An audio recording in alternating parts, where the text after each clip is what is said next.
Welcome back to the Money Show here on Arise News. Now, time to look at the week that was, and let's take a look at the top stories that made headlines around the globe this week. Now, we want to begin with women's participation or the lack of thereof in politics. Last month's election saw only 3 women win seats in the Senate out of a possible 109 seats. Now, the elections are not yet over, but it has raised questions about whether fewer women are getting into elective offices in 2023. Arise correspondent Georgina Ndukwe Ezayika x-rays the challenges against women's winning elections in Nigeria.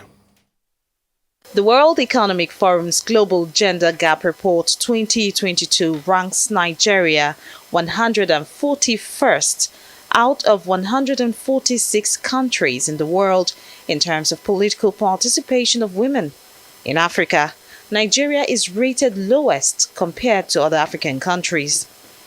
Though the country is a signatory to several international treaties on gender parity, governance is still largely dominated by men. In fact, the February 25th election recorded one of the lowest percentage of women winning elective positions compared to 2015 and 2019 elections.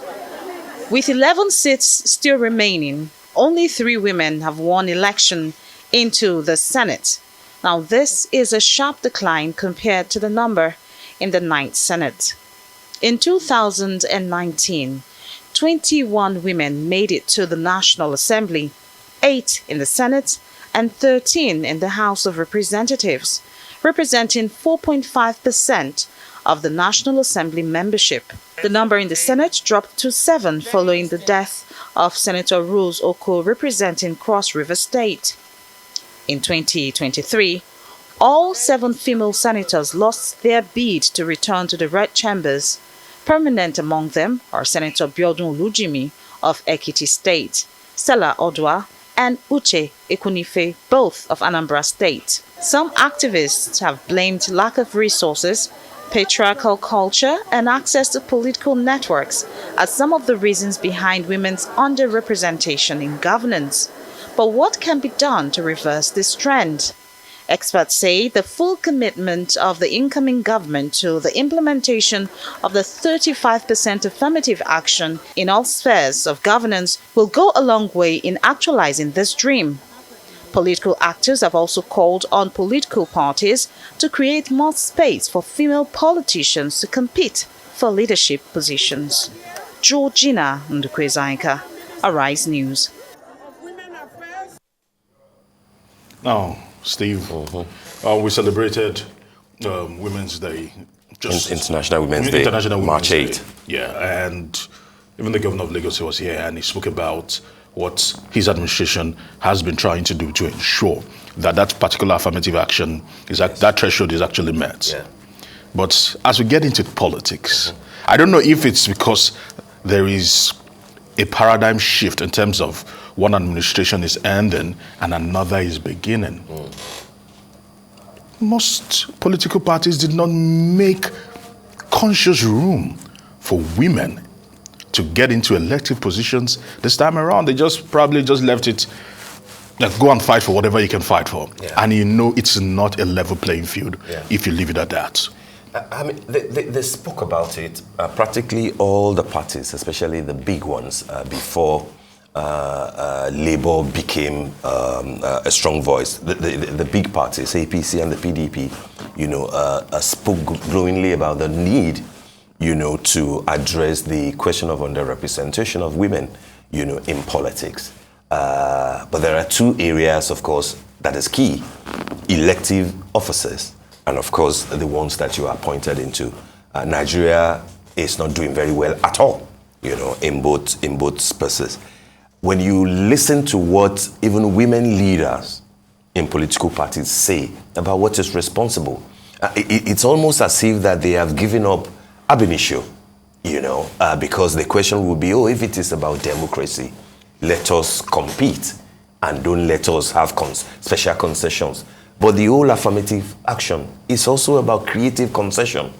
35%, why should it be difficult, therefore, for political parties to consciously say that every positions that will be contested for, let at least 35% have women, running for this Are office. you almost calling out those, what do they call them? Those feminists? Because when you say let them compete on a level playing field, because some feminists would always insist that don't give us any handouts. Let's go into the boat, or let's go into the ring and rock it with the big boys. Yeah. And Go on. And the question is, this is where you find yourself. This is where you find yourself, because it's a patriarchal society. Don't let us deceive ourselves.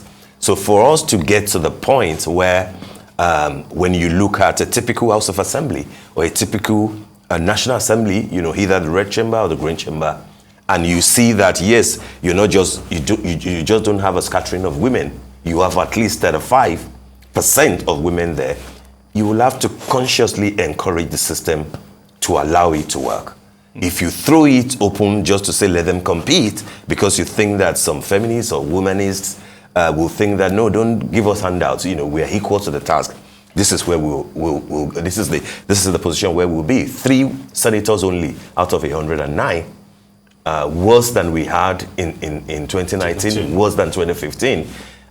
Interestingly, I think the women are evenly spread. There is one of the Labour Party, PDP, and APC, the former deputy governor of Lagos State. But it's shocking that seasoned politicians like Stella Odua, these are people that have been in the red chambers for different dispensations or different dispensations. Yeah. You've seen, you would have expected that probably they would come back, but it's unfortunate that I'm not keen about anybody coming back. Yeah. I'm interested in having fresh faces. I'm interested in having more women. I'm interested in any type of movement that is popular among the people, to also consider that women deserve, some spaces. So is it that? So I think it's just down to lip service that people say that, we want to ensure that we create a room for women representation in politics. Because when it comes down to the nitty-gritty, like we've seen, when you tally the numbers. Mm-hmm. We're not there yet, but what will encourage women doing far better in elective positions will be when their appointments meet that threshold of 35%. And that puts, a lot on the incoming government to say that we will do things differently at state level and at the federal level. Are we saying, should we expect, therefore, that once the president is sworn in on May 29th, and in the month of June, hopefully, he sends the list of the cabinet members, proposed cabinet members, to the National Assembly, we will have nothing less than 35% of women there. The same thing, at least in states that are being controlled, by the ruling party, who has produced the president. Until you have a conscious effort to have that done, it will be tough out there where a lot is required, spending money, running around, at odd hours, leaving your families. It will be tough for a lot of women. One place to get it right is, through appointments. And I think that, the president-elect and the governors, those who will emerge as governors, can do far better than they are doing currently. Yes, let's see how it goes. All right, we move on. President Muhammadu Buhari has risen in defense of emergence of his fellow party man and candidate of All Progressives Congress, Bola Tinubu, as winner of the February the 25th presidential election. Buhari is convinced about the justification of Tinubu's victory in the polls and has encouraged those who lost out to go to court. The president's comments were contained in a statement issued on Thursday by presidential spokesperson Garba Shehu. Speaking to Nigerians in the diaspora on the ongoing political transition, Buhari was quoted to have called for support for the incoming government of Tinubu, stating that Nigeria will continue to be the beacon of hope and prosperity in the continent and an example for other African countries. Buhari disclosed that at no time did he consider annulling the 2023 presidential poll, as was the case of the June 12, 1993 presidential election, presumably won by the late MKO Abiola. I mean, that's some refreshing. That's the president again being very clear about his position as far as the support for the candidate of his party, Asiwaju Bola Ahmed Tinubu, is concerned. Of course, that there's a context to all these. That was the president really supporting, Asiwaju Tinubu. I think he made it clear. Did he mean it? I mean, several times he did, but then people wonder and say that, if indeed you were supporting the candidate, why will you seemingly close your eyes to certain policies that appear to be creating hurdles, on his path to victory? But the president has always said, no, I want this gentleman to succeed me. He was instrumental to, giving me victory in 2015 and in 2019, and that he's probably, according to the president, the most qualified. What is interesting now is that we have just finished an election that is somewhat controversial. Yes, it is. The key parties who lost out have gone to court, saying that there were malpractices and that, the election was essentially rigged. So the president is using the same language that INEC used on the day of the announcement. If you are aggrieved, go to court. But he says something also very important, Aaron. The reference to 1993, because there had been insinuations by people who think that, even if Bola Ahmed Tinubu wins, will he rule? Will the election stand? And not at the point of the courts, but because of all the interim government arrangement that people have been speaking about, the clarification from the president, I think it is important and it is in order, regardless of what the courts might decide as to who actually won the elections and if the irregularities are sufficient to cancel it or to upturn those who won. So for me, that's the president making a case for the candidate of the party. As far as he's concerned, and as far as the law, will have it, we have a president-elect.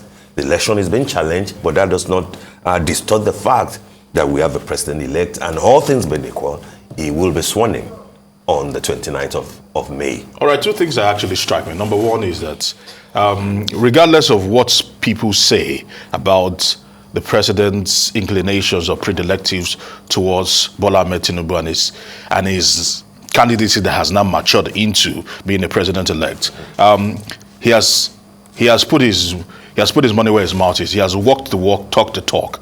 He has always said that he supported the man, although people would actually look at it from a different point of view and say that maybe the president from behind the shadows or from behind the corners probably is trying to frustrate the man. He has simply always said that this is the man he believes in, and it has always rung true and true. But another side to it is, a lot of people, I don't think the president will admit to that, but a lot of people are still not happy. International communities, observers, and those that came to witness the election and also probably monitor the elections are still not entirely happy about it. And I don't like the cavalier attitude and the manner in which people just say, if you're aggrieved, go to court. Like these problems or these inadequacies that people noticed are not germane enough or are not strong enough. It's one thing for things to happen. It's one thing to say go to court, but it's another thing to admit that these things did not happen perfectly.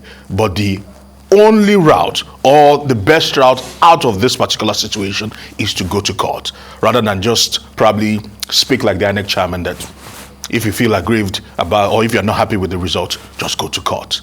Because it is overwhelming that people are not happy with the way the electoral process played out. From the PVCs down to the announcement of the president-elect.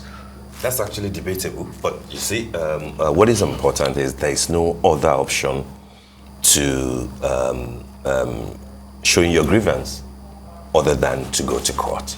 And what people will use in justifying that is to say that if on the one hand, the parties who lost the presidential election are happy and are celebrating the fact that they won so many number of seats at the National Assembly, they won so many states, there were disruptions all over, Labour winning in Lagos, in Delta, in Abuja, practically everywhere in Abuja, PDP basically outpacing, the ruling APC in all the KKK states except Kano. And people are saying that if you accept that the election that produced the winners for your party in the National Assembly elections is okay, it's acceptable to you, it makes your case, it makes the logic for disagreeing with the outcome of the presidential election a bit shaky.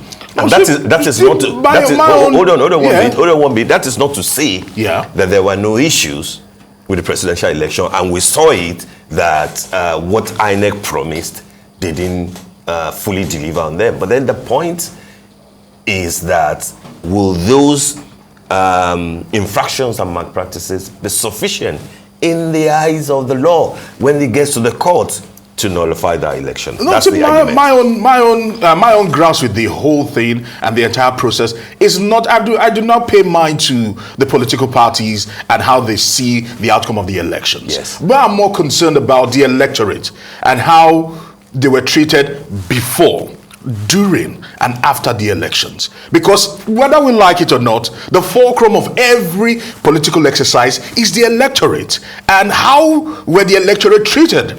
And do they feel that probably their votes really counted? Because I'm not talking about winning or losing now. Those who are celebrating the election, of course, feel that their votes counted. Okay. Don't they? And those who voted for the people that have emerged as winners in the National Assembly elections, of course, they will feel that way. But when it is overwhelming, because correct me if I'm wrong, it looks. Who defines that though? When you probably sample polls and when you get to hear feelers from people, not just on social media, but when the reports we've been bringing out throughout the elections, you're here, you and I were here covering the elections throughout the day. And as a matter of fact, for days, almost spanning into a week. And the feelers we're getting was a feeling of dissatisfaction that their franchise was almost, or they had to actually walk through a fine line to be able to actually exercise the franchise, which should not be. That's very correct. In some states and in many polling units, but maybe not on a general note. And again, the logic is that the same situation that people went through produced the winners in the other election. There were 3 ballot papers on that day for House of Reps, for Senate, and for presidential. So the attention seems to be on the presidential, even though there are a few other people who are complaining. But again, don't let us deviate from the point, which is for the president to say, approach the court. Let us see that if you have sufficient evidence, to convince the court. Let's move on here. All right. Let's tell you that the Independent National Electoral Commission has announced the postponement of the governorship and State House of Assembly elections, initially scheduled to hold on the 11th of March. Now, the election will now hold on the 18th of March. Now, this has come just hours after the Court of Appeal here in Abuja granted a request by the Commission to reconfigure the bimodal voter accreditation system, which were used for the conduct of the 25th of February presidential and National Assembly elections. In a statement, INEC National Commissioner and Chairman Voter Education and Public Committee, Festus Okoye, said the decision to postpone the polls was made to ensure adequate time to back up data stored on the over 176,000 BVAS machines from the presidential and National Assembly elections, and then reconfigure the machines for the governorship and House of Assembly elections. Justice Joseph Ike of the Court of Appeal had in the ruling on an ex parte application delivered on the 3rd of March granted permission to the presidential candidates of the People's Democratic Party, Atiku Abubakar, the Labour Party, Peter Obi, to inspect all the electoral materials used in the conduct of the election for the office of the President of the Federal Republic of Nigeria, held on the 25th of March 2023. Our correspondent, Godfrey Esemogye, reports.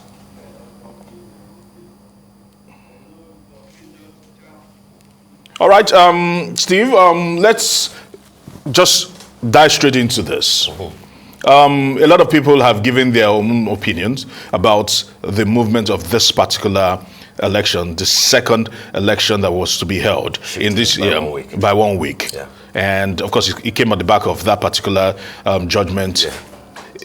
Talk to us about this. I would say that it didn't come as a surprise. What was surprising, though, would be INEC's curious insistence that he needed a court order to reconfigure the beavers, Yeah. the machines. I mean, that's rather curious because that has never cropped up at all, all through the weeks and months and even years leading to the election. At what point did INEC realize that it would need to reconfigure the beavers machines? What sort of machines are they that you will have to reconfigure? You have to return everything to the headquarters, reconfigure them, and then return them to polling units all across the country. Does it mean, therefore, that the beavers machine that was used in polling unit A in Adamawa or in Lagos or in Delta will not be the same beavers that will return there? And in any case, we're saying that the machines that were procured, the gadgets that were procured, do not have assurance of storage and, in a manner that you can have confidence in them. I think that what INEC is trying to do will complicate matters and will raise suspicion level as to not informing the public before now, and then needing a court judgment to say we want to reconfigure. Because if it had announced, people will have raised eyebrows anyway, and then they will have said, but this was not part of what you told us. Because, I mean, you should expect that when you are giving your guidelines, part of what you say is that immediately after the presidential election, guys, we will have to reconfigure, the gadgets. Now, first of all, let me say this here. INEC have time and time again shown their incompetence in the course of. I'll be very sincere because they are trying to. No, let me explain it now. They are trying to probably model things up. The project management side of the use of the beavers, yes, and the technology side of the use of the beavers are two different things. They are modeling it together and trying to rope it as one. Because INEC in their first instance insisted and cried out to the high heavens that the beavers was the game changer. Yeah, the still claim is still the game changer though. No, it's not the game changer because it's been fraught with inadequacies, inconsistencies, and it has not worked as it should have. We've seen it time and time again. How long did it take the beavers to probably transmit these results to the IRF portal? What INEC is saying is one thing. What we are seeing playing out is another thing. So it wasn't the beavers that was the issue. It is the personnel, project management. So that's what I'm saying. You're correct, yeah. So that's what I'm saying. It's down to incompetence because the truth is this. They know that a lot is riding on this election. As a matter of fact, political analysts insisted that this is the mother of all elections we are having in a very long time. That will probably change the trajectory of this nation. A lot of pressure was on INEC, and INEC kept on insisting when people raised alarms, raised questions, and raised misgivings about what will become of this entire process. They kept on insisting that we are in order and we can do this and we will do this. I agree with you. And ultimately, up until when it mattered the most, if they had said before the presidential election that we needed more time, that we needed to space these things out, because somebody would have actually looked at this thing from start to finish to be able to assess and say that, okay, you can do the presidential election on the 25th, and it will give us enough time to be able to reconfigure and do whatever we have to do to get ourselves ready for the 11th. These things would have been considered. This is why there is a planning being done. And this is why I spoke about the project management side of this. But INEC has shown that when it comes to deliverables and when it comes to talking the talk and walking the walk, it's a different ballgame. It's unfortunate. It's unfortunate that we are where we are. It's unfortunate. It's gonna cost us more monies because these are taxpayers' monies that will be used to probably execute the election that was meant to happen on the 11th. Right now, going to be happening on the 18th. I'm not happy about this. I feel that INEC should do more. I feel that INEC owe Nigerians the duty of delivering a level playing field and a seamless process. Hitch-free election. Yes, that's correct. But they've not been able to do that. We shouldn't also ignore the fact that if not for beavers, things would have been a lot worse. The reason why the number of people that came out and we're not seeing all those bogus millions coming from all those funny states, But the point is is because the beavers ensured that overvoting was reduced to the barest. But it's the lesser of two evils here. It was not the solution to the problem. It's the lesser of two evils because I totally agree with you that there are issues. You know how long people had to stay in queues, how long people had to stay in their polling units to be able to vote. Yeah. Oh, it was bad. It was bad. We're hoping that INEC have listened to all the cries of Nigerians. Absolutely. And they've taken it. Make next Saturday a lot better. I think that's the charge. But if you follow the trend, if you look at what is happening, their body language, INEC are not. They don't impose confidence because they say one thing and do another thing, and that has been a recurring decimal throughout the course of this electoral process. They insisted up until the election that they will be able to transmit transmit results. The Beavers is meant to do three major functions. First of all, accredit them. Then, when you're done with that, when you vote, it's supposed to be able to transmit, and it's supposed to also able to store. And INEC, have they been able to utilize the Beavers that has cost an arm and a leg fully? The answer is no, because aside accreditation, which even people still found it difficult to get accredited on the day, they've not been able to successfully transmit the results. And right now they're talking about reconfiguring the Beavers machines. It is unfortunate. That's the part that is worrisome to me. It's unfortunate, but benefit of we the are doubt, where we are. Benefit of the doubt is about the only option that we are left in. We just have to. My pain, and as I wrap it up here, is. We do not hold people responsible, and we do not call them out when we get when we get services. That's what Nigerians are doing. That's what Nigerians are doing. And is it enough? Are we doing it enough? What else can people do? Call them out and then go to court. Are we doing it enough? That's what people are doing. All right. All right, Aaron. That's all that on the week that was.